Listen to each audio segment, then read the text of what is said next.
By the end of these 90 minutes, you'll have a set of questions you can take into your next project or participatory process. Whether you're designing it, studying it, funding it, if you're funding it, let me know, participating in it.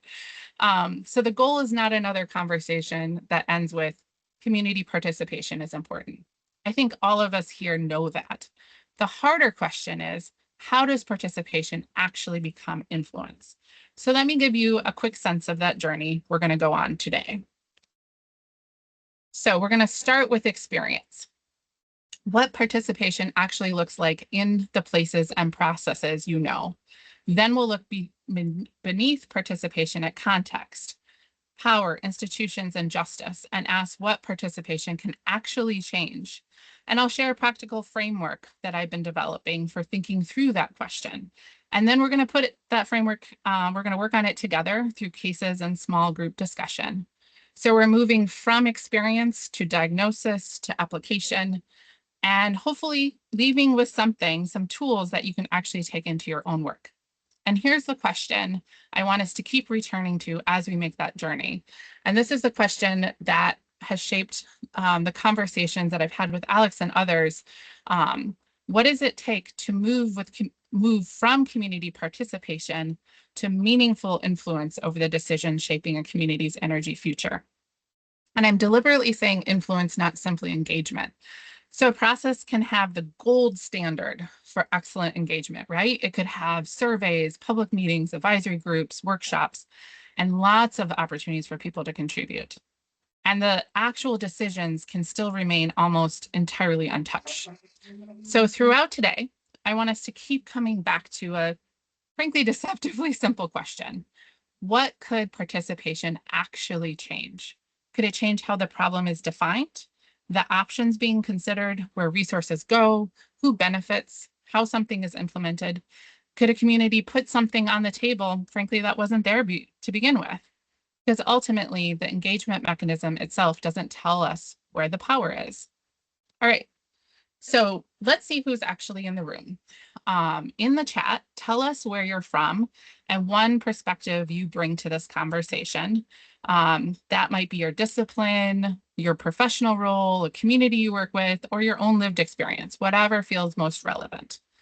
So I'm going to pause here and please add to the chat those different perspectives just so we can see who is in the room.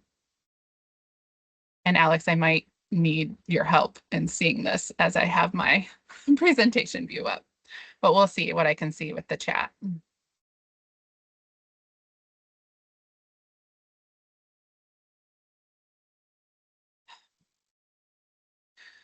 So I know we have people coming from different countries, different sectors. I'm coming from, consulting, but I wear many different hats.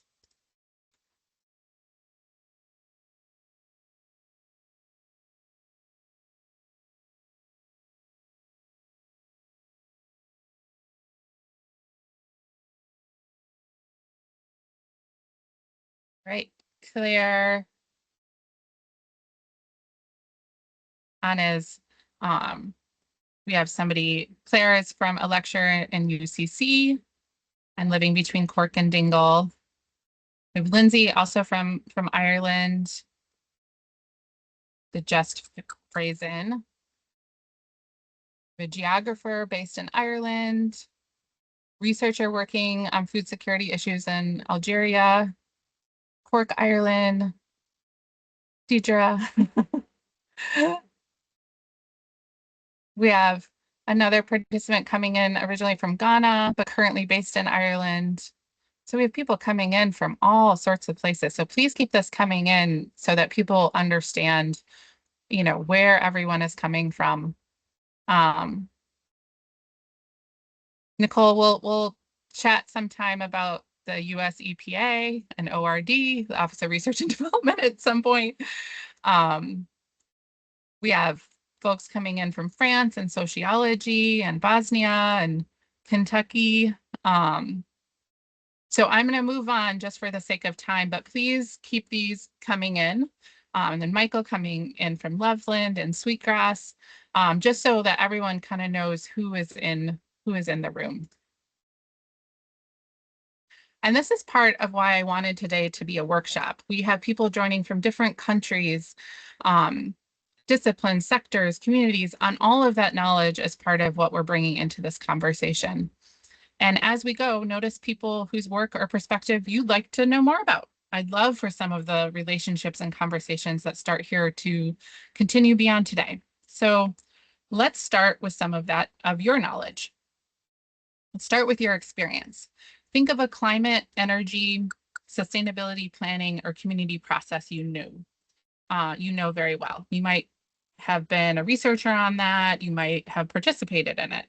But how were communities involved? And just wait just a minute before you hit send this time. I'm going to try and do like a little waterfall. Type one way in the chat, maybe a survey, public meeting, advisory group, a co-design process, interviews that were the reasons why or how communities were involved. And so I'm going to count us down so we get a bit of a waterfall again, and you can answer from your own experience. So I'm going to count to, I think, 10, and then I'll tell you to hit enter. So just how were communities involved in those processes?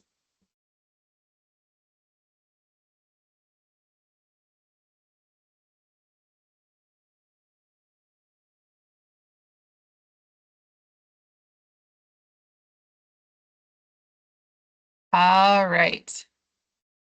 3, 2, 1, hit enter.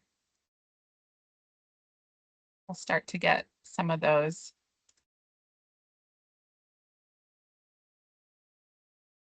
All right, we have co-design, using creative approaches to improve inclusive school environment, co-designing with communities, People's Climate Action Report, statutory consultation, open days for peer-to-peer learning, focus groups. Some of these are wonderful, right?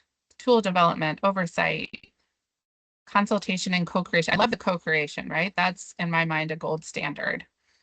Hiring local folks, building relationships, living labs. These are wonderful.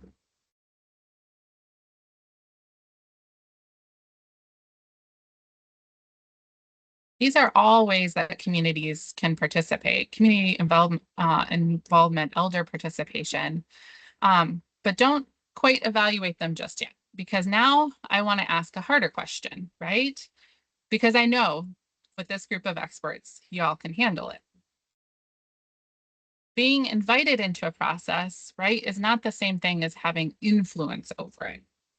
Many of us in this room know that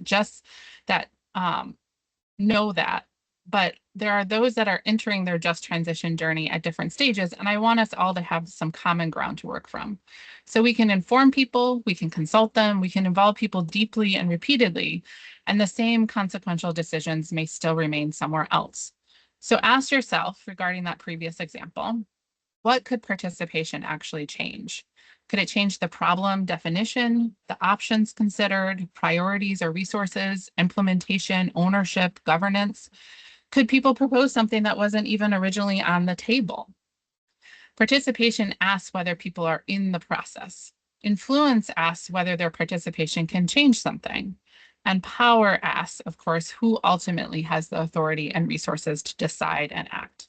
So I'm not arguing that every community controls every decision. I'm arguing that we should be honest about what is generally open to influence. And the next idea is simple, and I think, again, one that a lot of us would agree on, that transitions don't start from zero. A wind farm, a solar program, or a climate policy enters a place that already has a history. It enters existing relationships, existing power, and existing ideas about, frankly, what a good future looks like. This image is from the Blackfeet Nation in Montana, and that makes that visible. The new energy system is not arriving on a blank landscape. Changing technology does not necessarily change the actual system. At a 2024 United Nations expert meeting on Indigenous peoples and a greening economy, Indigenous participants warned, as they have in many different forums and in many different ways, that a green transition can carry forward the same extractive logic that has historically allowed states and industry to overlook Indigenous peoples' collective rights. So before we ask how we should engage this community, we need to ask, what kind of place and system is this transition entering? Who has carried the harms? Who has had influence, and what possibilities already exist here? So the context, of course, comes before engagement. And seeing context means seeing the whole place, the whole picture. And this is what I mean by seeing the whole place. Environmental justice communities and scholarships have documented environmental racism and unequal exposure to environmental harms. So there is a pattern we need to name. Communities experiencing some of the greatest impacts often have some of the absolute least influence over the decisions producing them. However, I want to pause there. If we stop there, we're only telling a part of the story. I would say we're only telling half the story, and we tell a deficit story. Those same places may also hold extraordinary knowledge, leadership, relationships, existing solutions, and visions for the future. So context means holding both at once. The systems that constrain possibilities and the capacities that already create them. And that brings me to the other half of the context, not simply what has happened to communities, but what communities and nations are already building. So this is the Menominee Nation in what is now called Wisconsin. And this is a place where I've had the opportunity to see some of those questions from the inside. Earlier in my career, I worked at the College of Menominee Nations Sustainable Development Institute. And what's really important about the Institute is the nation has built its own research capacity, grounded in the Menominee theory of sustainable development based on their own Indigenous knowledge. This isn't an outside institution coming in to define the problem or bring the knowledge. The knowledge, research capacity, leadership, and vision are already there. And I want to make an important distinction here. Tribal nations are sovereign political entities, not simply another category of stakeholder or community. Tribal nations aren't simply responding to an energy transition designed somewhere else. They're producing knowledge, exercising leadership, imagining, building, and governing their own energy futures. So working there helped me understand what it can look like when systems support tribal nations' own priorities and capacities, and frankly, what happens when they don't. So if we only look for needs or impacts, we miss, again, half the picture.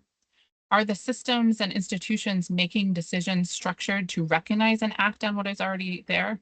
Can they frankly even see the other half of the picture? And that brings us to Indigenous knowledge policy in the United States, which gives us a really useful example of what happens when an institutional pathway changes. So Indigenous knowledge policy at the US federal level gives us this concrete policy example of what I mean by institutional pathway. In the United States, Indigenous knowledges, of course, have existed for millennia. What changed was not the existence of that knowledge. What changed was whether the federal government formally recognized a pathway for that knowledge to enter into research, policy, and decision-making. So in 2021, after decades, if not hundreds of years of work by many, many, many people, the White House formally recognized Indigenous knowledges in federal science and policy. In 2022, there is government-wide guidance directed at agencies to develop ways to include it in federal decision-making. That matters because the problem was never that Indigenous communities and nations lacked knowledge or science. The institutional review rules governing what counted as knowledge had to change. And recognition does not mean institutions are entitled to that knowledge. Indigenous peoples retain authority over what knowledge is shared, how it's shared, and how it may be used. I saw some of these institutional questions from inside the government. Before Sweetgrass, I worked as a social scientist at the U.S. Environmental Protection Agency in what was then called the Office of Research and Development, which is no longer. There's also another lesson here too. Pathways are not permanent. Administrations change. Agencies are reorganized. Institutional capacity can be strengthened, weakened, or removed. So the question is not only, did we hear the community knowledge? It is, does that knowledge have somewhere to go? Can the institution act on it? And frankly, how durable is that pathway? So the Indigenous-led just transition conversation pushes this question further. In October 2024, 95 Indigenous representatives from all 7 global socio-cultural regions met in Geneva for the Indigenous Peoples Just Transition Summit.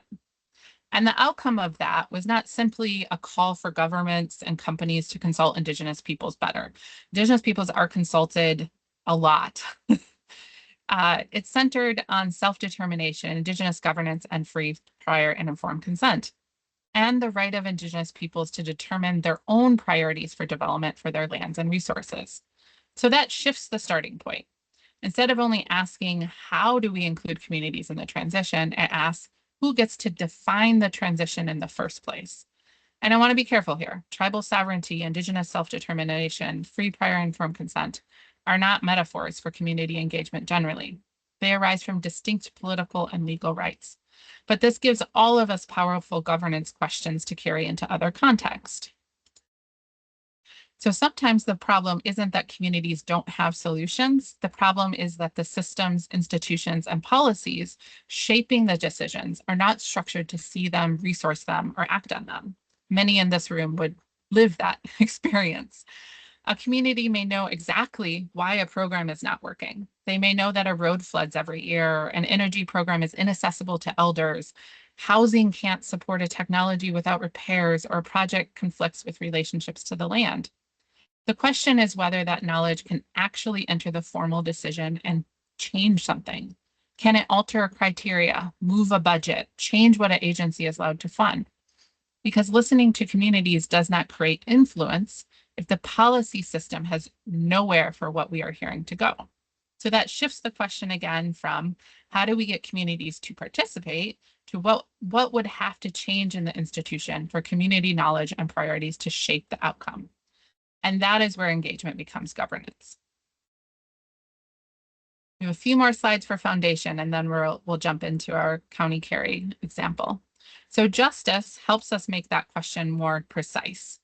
Distributive justice asks who receives the benefits and who bears the costs. Procedural justice asks who participates, when, with what actual influence. Recognition justice asks about whose identities, rights, history, and knowledge are treated as legitimate. Restorative or reparative justice asks about what historical or ongoing harms need repair. And relational justice asks what relationships and responsibilities are being created, maintained, or repaired, including relationships to land, sovereignty, self-determination, and future generations. And we've all probably experienced, or many of us probably have experienced that a project can do very well in one dimension and very poor in another. So good local jobs as a result of an energy transition project don't erase a process in which a community had no meaningful role in deciding what was being built. So, and justice is not a final check. It changes the questions we ask throughout. So that leads to one practical design principle. Don't start with engagement method. Before deciding on a survey, town hall, advisory group, etc., start with the decision. What is actually being decided? What is already fixed? What is actually genuinely open? And who holds the authority? And one question I want to add after the Indigenous examples is who had the authority to define the decision in the first place? If the technology and site are already fixed, say so. Maybe ownership, benefits, mitigation, or implementation are still open. Then ask where community knowledge can enter and what could actually move because of it. Design participation backwards from the decision, not the other way. All right, let me ground this in some recent tribal energy assessment that we worked on. And I'm keeping the nation anonymized because tribal nations are sovereign political entities, and these findings are not a universal model, but they help us understand what we're talking about. So we use multiple forms of knowledge: a community survey, interviews, community conversation, secondary research, analysis of energy systems and governance.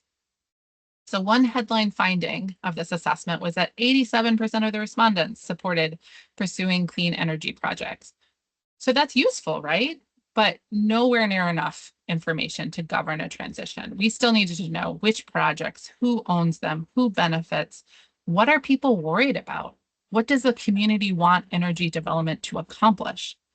As we kept listening, the frame widened.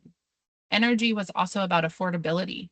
outages and reliability, housing, jobs, local capacity, sovereignty, and future generations. So weatherization became especially important because it connects energy directly to housing quality and housing costs. People feel it in their bank accounts very distinctly. A family may technically qualify for rooftop solar, but if the roof or electrical system needs major work first, that benefit is not really accessible. So participation didn't simply measure support for a solution, it helped redefine what the transition needed to accomplish in the first place. So that brings us to another distinction. Access on paper is not access in practice. A clean energy incentive may technically be available to everyone, but can everyone realistically benefit? Do people know about it? Can they navigate the application, afford upfront cost? Does the house need repairs first? Are trusted information and local contractors available? These are the gaps community knowledge can reveal. If people tell us housing readiness is the barrier, but the program can't fund housing repairs, listening alone does not solve the problem.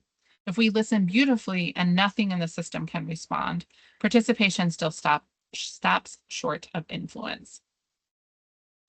All right, so I've shown you one place where these questions become visible in my work.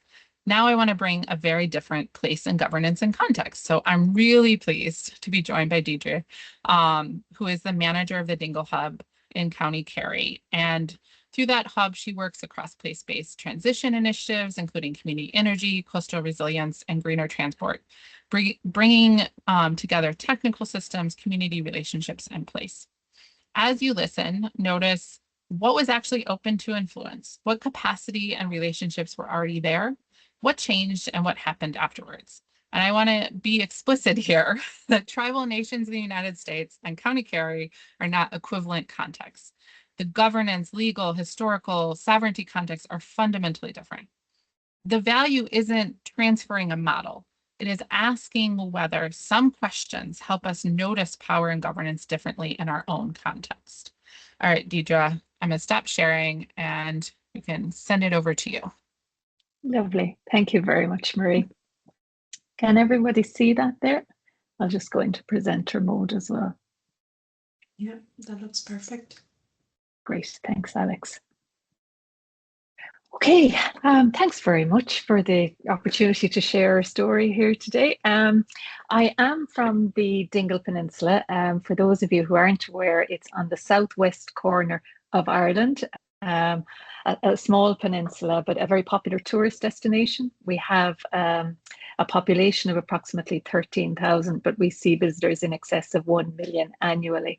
And we also have I suppose the two main sectors on the peninsula are agriculture and tourism. I myself, I'm from the peninsula originally. I grew up of a generation that was told, you know, there's nothing for you here. There's low paid seasonal employment, or you can be a farmer. My father didn't want that. So the thing was to go get educated and keep going. But the world has changed since, and we now have an opportunity, I suppose, to build careers from remote places, which is wonderful. And the role in the Dingle Hub became available in 2018, which I relished, and we wanted to look at supporting, you know, people to have quality employment in the area, and we wanted to do that through the lens of sustainability and transition to explore what options were available there. One of the major projects that has supported us in energy transition over the last 3 years is a project called ENPOWER, funded under the Horizon Europe program. So what I'm going to do today is to weave our story through in the context of a leadership program that the project has developed that has all the details. I have 10 minutes here to share our story with you, but there is a lot of detail, so I will signpost the program, and all the links will be on these slides afterwards. Okay, so to give you a bit of an overview of the ENPOWER project itself, across Europe we have heavily invested in renewable generation, electricity grids and new technologies. But the transition also requires citizens and communities to move from being passive energy users to active participants. And that is central to the ENPOWER vision. It is It's energy activated citizens and data driven energy secure communities. The project recognised that technology and data matter, but they must operate in ways that reflect people's values, priorities and social norms. And for us on the Dingle Peninsula, that raised a very practical question. How could we move about talking from participation to enabling people to act? ENPOWER brought together 28 partners across 13 countries. So it's not just within this leadership program, it's not just the experience of the Irish pilot, but it's also across 5 other countries across Europe as well. But it connected community experience with research, regulation, technology and business model development. And our Irish pilot included the Dingle Hub alongside partners UCC and others. And the international partnership is important because, as Marie said earlier, no community has all the answers. So this project gave us a way to combine local knowledge with European learning and to translate both into practical tools. So what was actually being decided on the Dingle Peninsula? At its heart, really, the decision was to work together as a collective. I mentioned that, the 2 main sectors were agriculture and tourism. And it was these businesses, we have groups of over 100 farmers coming together, 150 tourism businesses coming together with the intent to address our energy future on the peninsula. What we call a solar mehel is a good example of that. The traditional idea of a mehel here is people coming together to complete work that would be harder to undertake individually. In this case, businesses came together to learn about solar energy, understand the process, and then leverage collective buying power to reduce the costs of implementation of actions. So the Irish pilot on the ENPOWER project supported this through workshops, one-to-one assistance, open days, targeted campaigns. It was an invitation for people to get involved, and it's a constant building of the people that have been involved. It did use real-world data from technologies such as smart meters, solar PV systems, heat pumps, electric vehicle charger to analyse demand flexibility and provide recommendations for optimised energy use on the peninsula as well. But the essential foundation was not the technology, it was the collective decision of everyone to participate and to work together. The programme itself that I'll signpost here had 4 modules that reflect the different elements required to support that decision. They cover digital services, regulation, the balance between technology and social engagement, the governance and business models needed to scale energy communities. And together they show that an energy transition is never just a technology project, which I'm sure we all know. It is also participation, leadership, governance and capacity building process. So very, very briefly, just to signpost, the first module explored the digital tools and data to make participation more practical. The tools help communities plan together, identify energy saving opportunities and understand where flexibility may benefit the local energy system. But the programme also emphasises that data and trust must develop together. In the Irish pilot, we had a tool called the Engage platform, and the communities were able to input their data in a general data protection rule regulation compliant way, and they were able to see a set of measures and understand how their collective implementation of measures was leading towards a common goal for the overall transition of the peninsula. And our experience is that technology can support participation, but the relationships developed through that, the one-on-one support, the human relationships there were critical as part of the whole process. There is a full webinar on the detail of the different digital services within that project.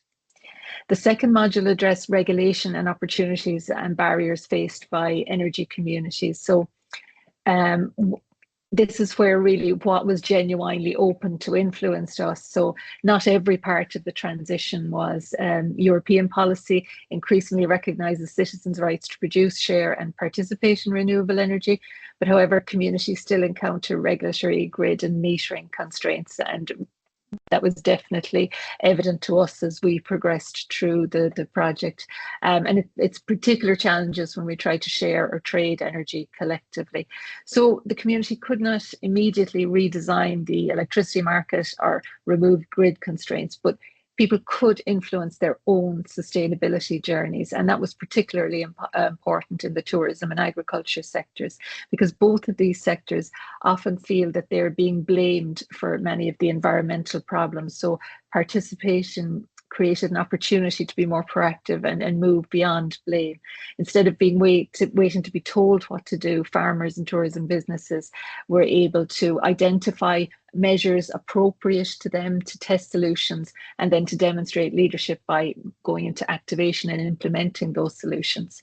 So that change, that shift in agency was significant. The people in those sectors, they weren't simply being consulted about somebody else's plan. They developed their own plans, and they were beginning to shape and lead their own response. So again, we mentioned earlier that we didn't, start from zero. I guess there was the Dingle Hub itself was already present as a trusted community organisation, and what we do is we provide the organisational scaffolding that's needed to bring people and projects and resources together in an area. There was already strong identities within the tourism and the farming sector, and that led to the development of two distinct sustainable energy communities: the West Kerry Dairy Farmer Sustainable Energy Community and the Tourism and Hospitality Sustainable Energy Community. So they already identified as groups, they already had a set of shared challenges, and the measures were very similar there. The Tourism and Hospitality group was particularly important because we were able to obtain, a dedicated budget for that provided personnel there, and it provided an activity budget. So participation here needs more than goodwill. Someone must convene meetings, someone must follow up with participants and organise technical support and maintain momentum on projects. So the ENPOWER material here describes this as a place-based approach where long-term cooperation between community, business and institutions creates durable engagement and innovation. And it is a central lesson from our experience. Community capacity, it's not an optional extra, it is part of the essential infrastructure of the energy transition. And what changed because people participated? Well, I suppose, first of all, the transition journeys here were activated. To date, we have over 905 kilowatts of solar PV installed across 60 businesses, and further installations continuing. Hot water conservation actions are underway, and there's potential here to save thousands of litres of water and hundreds of tonnes of CO2 emissions annually. And people have those mechanisms to participate in what we call these MEHLs, or these different initiatives. Micro digesters have been installed across the peninsula, and we're now working on a 5 megawatt community-led solar PV farm. So these are all tangible outcomes, but participation also changed the scope of local ambition. The energy action began to connect with transport, tourism, agriculture, biodiversity, and our local food systems. And this is what we describe as the diffusion of sustainability. So one action creates confidence, relationships and capacity that can then support the next initiative. So it didn't merely deliver isolated energy measures, it helped establish a wider culture of action. And that activation, it doesn't happen through one single town hall meeting or anything. It required continuous ongoing engagement. There were energy audits, deliberative workshops, sustainable mobility activities, solar MEHLs, renewable energy workshops, open days, different campaigns. So the presentation here records 16 engagement events involving 474 participants, alongside 30 energy audits, which are ongoing. And different people were ready to participate in different ways. Some wanted technical information, some wanted one-to-one support, some wanted to see an example of working before they committed to anything, and then others were simply ready to lead. So we had to provide multiple entry points for those different people, while keeping people connected to a shared local transition story. And then I suppose into module 4, it's the what happened afterwards. It didn't stop when the first energy measures were delivered. The relationship structures and confidence that were created through implementing the measures, and they're now supporting action in other areas across Ireland. We've begun working, supported by our local authorities, to work with areas across County Kerry and across Údaráis na Gaeltachta regions. We are a Gaeltacht area where we speak Irish in Dingle. And that then as well, the community expanded its focus into biodiversity, and that included the planting of 24,000 trees. And we're also working on strengthening our local food systems, building shorter supply chains, and connecting climate action with local producers and businesses and communities.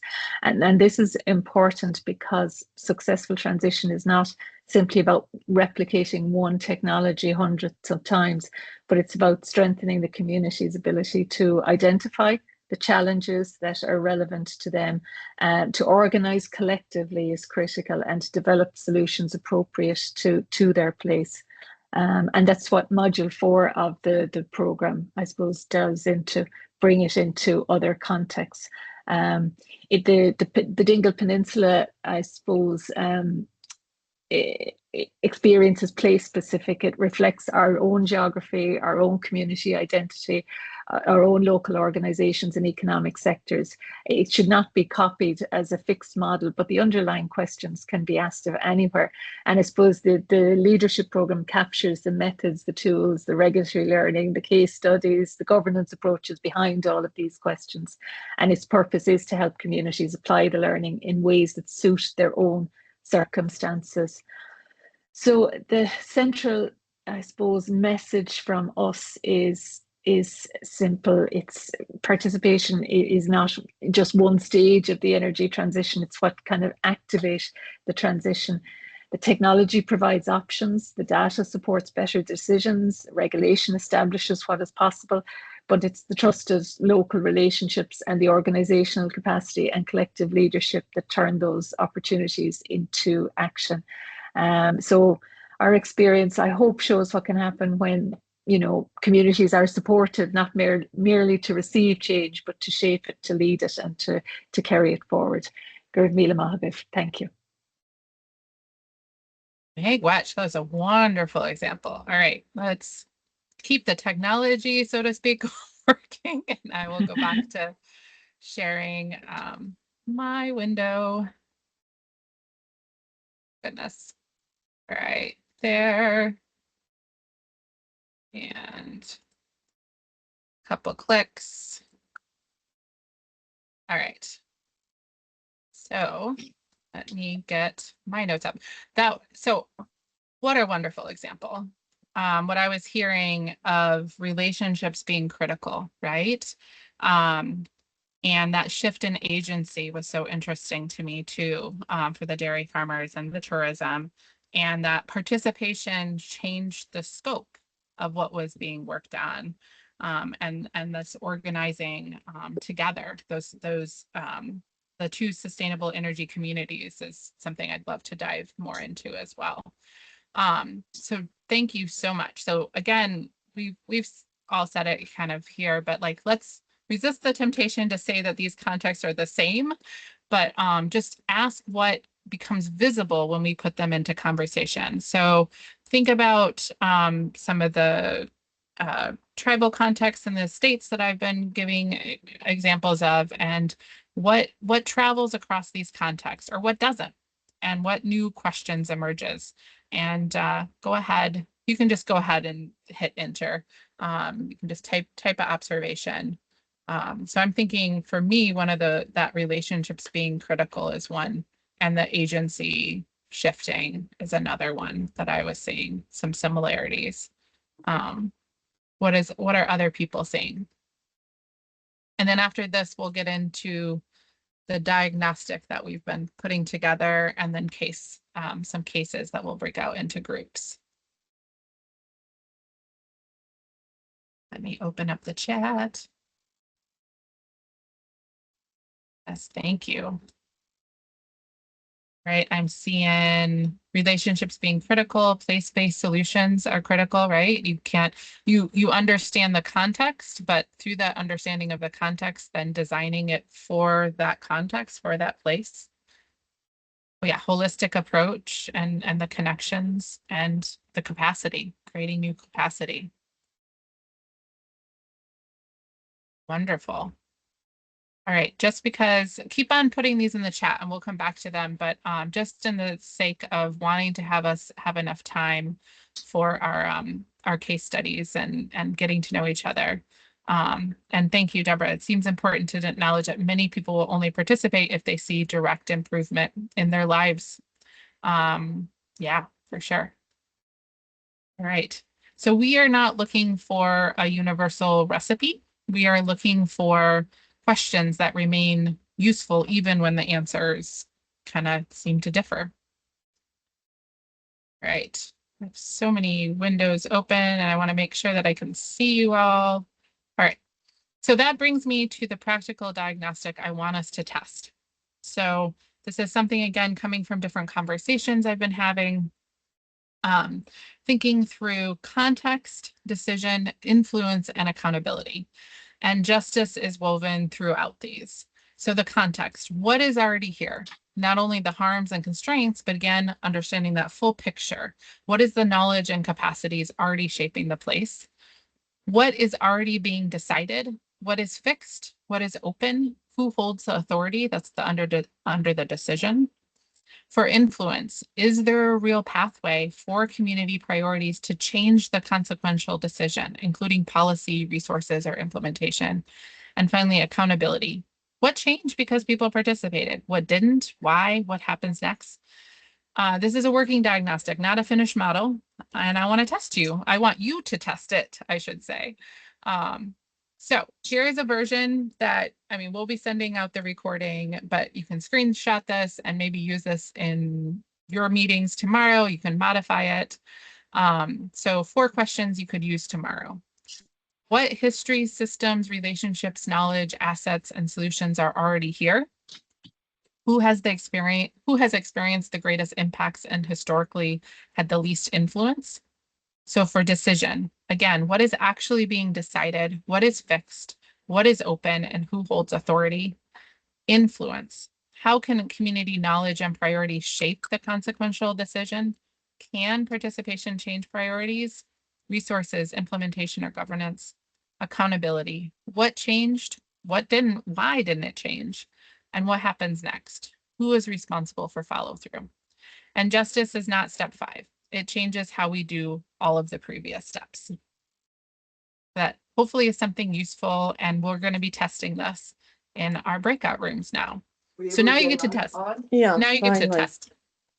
It's really difficult. You okay here with all this? All right, remember Yeah, I'm to doing things out. Okay. remember to mute yourself. All right, hold on one second. My screen got. All right. So now you get to test it. You'll go into small groups of roughly, I don't know, I'll check in with Alex, but maybe 5-ish, 4 or 5. So each room is going to get one of 3 scenarios, and several rooms may work on the same one, which is fine. That's actually great. So you're going to use that context, decision, influence, and accountability to answer 3 questions. And I'll be putting all of this information in the chat so you can see it as you're in your room. So where does participation stop becoming influence? What one thing would you redesign? And what would change mean for power and justice? The one thing really matters. Don't design a perfect process, because there isn't one. There's ideals, but identify the leverage points. So choose someone to get the conversation started. I hope that you take a couple minutes to get to know each other, because again, just transitions depend on relationships. And just keep an eye on time. No formal report back is needed. We'll synthesize it together when you return, and you'll have about 10 minutes. So here's the different messy on purpose scenarios. So you have scenario A, a regional authority has selected a preferred renewable energy technology and site. Community engagement begins during implementation planning. Answer or ask, what is still open? Scenario B, a transition grant is available to households, but uptake is lowest in the communities facing the highest energy burden. So you're going to be asking, where is the access gap? Scenario C, a community develops its own transition priorities, but the formal planning process has no clear mechanism for carrying them into binding decisions. Where does influence break? And then when we come back in the chat, we'll be putting, we'll have the groups finish these sentences. Our scenario became more just when. Participation became influence when, and the framework missed. So I want you to help us work on this framework and see how useful it can be. All right, so I'm going to stop sharing for just a second so we can organize our rooms. And again, I'll put all of the information in the chat. So Alex, what are you thinking? We have, how many people we got? We can assign 6 to 7 people for rooms. Perfect. Would we do that? Okay. That sounds great. And I will copy and paste over the instructions so that we all know what we're doing. And again, Close the rooms. Do not know how to use Teams. Hopefully people start joining now. Yes. Decisions. So, I think we're back. Mid-sentence.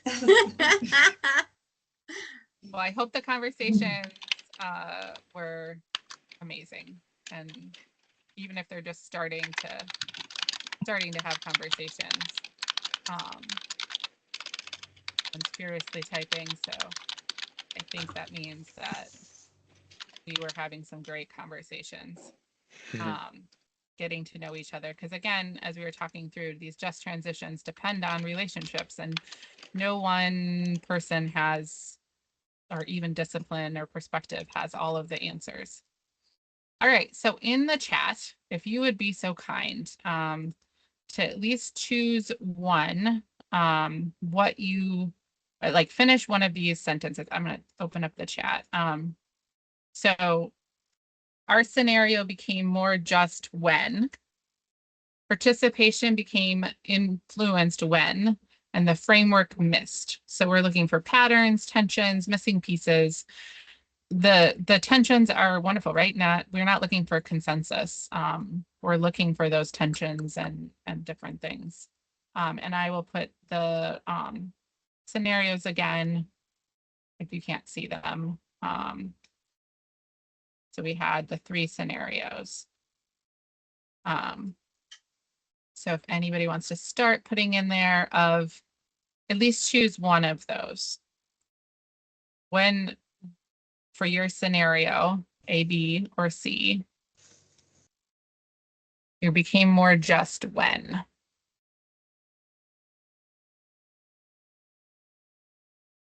And I will.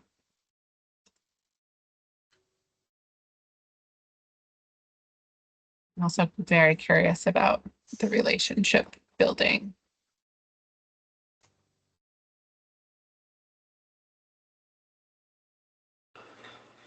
People coming in and out.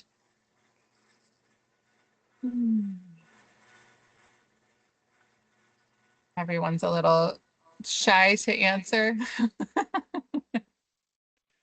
Oh, okay. I needed to give you guys more time. So, sorry, I got confused. In one sentence, saying our scenario become more just when? Yeah, when you're finishing that sentence. So like, yeah. When governance and participation were elected locally, even though the preferred renewable solution was already decided for scenario A. And which scenario did you have? Sorry. The first one, the first one. Yeah. The regional authority has already selected the technology and site. Okay. Yes. And then Nicole said, in our group, we didn't have enough time to come up with our sentence, but we based on our conversation, I would say scenario B, the framework missed the members of the community that needed the support most for the most economically disadvantaged due to not having extra cash to be able to pay for the hidden energy cost. And sorry, Anna, that you got booted off. Yeah, we're having some weird, I see people coming in and out, so we'll just do our best. So for others, I think we only had one scenario B. And then A, it would become more just if communities were involved with the selection process, right? Scenario B became more just when grants were ring fenced for those facing highest burden. And for scenario A, oh, very cool. I love this as well. Please share resources, other projects. Oscar just did that. Miigwech, thanks, in the chat. Again, this is the space to learn and share from each other. So this is wonderful. And I look at this as the start of some conversations, not the end of conversations. Yes, Meg. Oh, I'm driving, so I can't share in the chat, but I will just add if there's time. We had we talked about the community plan scenario, and I would say it became more just when the question was asked how much of the community was involved in building this plan and how many voices were, inclusive. Yeah, for sure. And who has that decision ability? Thank you, Meg. Drive safe, please. And then my team, for C, we wondered what community, i.e. how inclusive was the process? It would become more just when this is discussed and shared. That context, right, of understanding place. And I deliberately made these vague, right? We have people coming from all over. So I wanted for everybody to kind of be able to understand it from where they're coming from, but having more specific examples so you could sink your teeth in as well. All right. Was there did anyone want to tackle the framework was missing? Was there something missing or needed to be modified when you were looking at that framework of I'll put it in the chat again, context, decision, influence, accountability. So going back to that, and I will go back a couple of slides. So thinking this.